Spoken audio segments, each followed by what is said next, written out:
শেষকৃত্য। রাত 2:30টায় রোগীটি মারা গেল। বয়স প্রায় 70, সাথে শুধু স্ত্রী। জিজ্ঞেস করলাম, বাড়িতে খবর দিয়েছেন? সন্ধ্যা থেকেই তো রোগীর অবস্থা খারাপ ছিল, কেউ আসেনি? এরপর এক নিষ্ঠুর বাস্তবতার মুখোমুখি হলাম, যার জন্য আমার কোনো মানসিক প্রস্তুতি ছিল না। রোগীর 2 ছেলে, বড়জন সৌদি আরব আর ছোট ছেলে বাড়িতেই থাকে। বড় ছেলের জোড়াজুড়িতেই হাসপাতালে আসা। ছোট ছেলের আপত্তি অগ্রাহ্য করে কেন হাসপাতালে আনা হলো, এই অপরাধে বৃদ্ধ বাবাকে একবারও দেখতে আসেনি সে।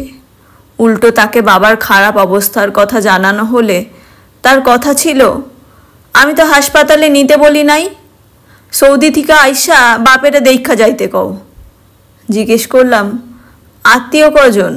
জানালো, কেউ আসবে না, যখন তাদের প্রয়োজন ছিল তখন এসেছে, এখন লাশ নিতে আসলে যদি 2 পয়সা খরচ হয়। রাত 2:30টায় ষাটোর্ধ্ব নারী তার সদ্য প্রয়াত স্বামীকে নিয়ে একটি উপজেলা হাসপাতালের ওয়ার্ডে, সাথে নেই কোনো চেনা মুখ। কল্পনা করতেও কষ্ট হয়। আমাকে জিজ্ঞেস করলেন, কয়টা বাজে? আমি বললাম 2:30টা। ভদ্রমহিলা আমার হাত ধরে বললেন, আমারে হাসপাতাল থেকে বাইর কইরে দিয়েন না, সকাল হইলে ভ্যান নিয়া চইলা যামু। শোকার্ত নারীটি যেন ঠিকমতো শোক প্রকাশ করারও সুযোগ পাচ্ছে না। একবার লাশের কাপড় ঠিক করছে, একবার প্রার্থনা করছে, কিছুক্ষণ আস্তে আস্তে কান্না করছে, আবার একা একা লাশটি বাড়ি পর্যন্ত কিভাবে নিয়ে যাবে সেটাও বোধহয় আনমনে ভাবছে।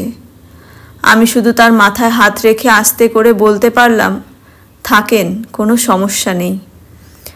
ওয়ার্ড থেকে বেরিয়ে 70 বছরের বৃদ্ধের দিকে তাকিয়ে ভাবতে লাগলাম, জীবন ঠিক কতটা নিষ্ঠুর হতে পারে।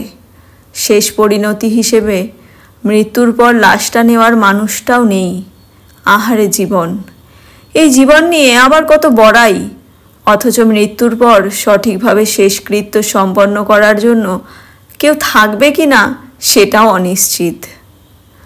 ভালো লাগলে একটি লাইক করবেন, চ্যানেলটি সাবস্ক্রাইব করবেন। ধন্যবাদ।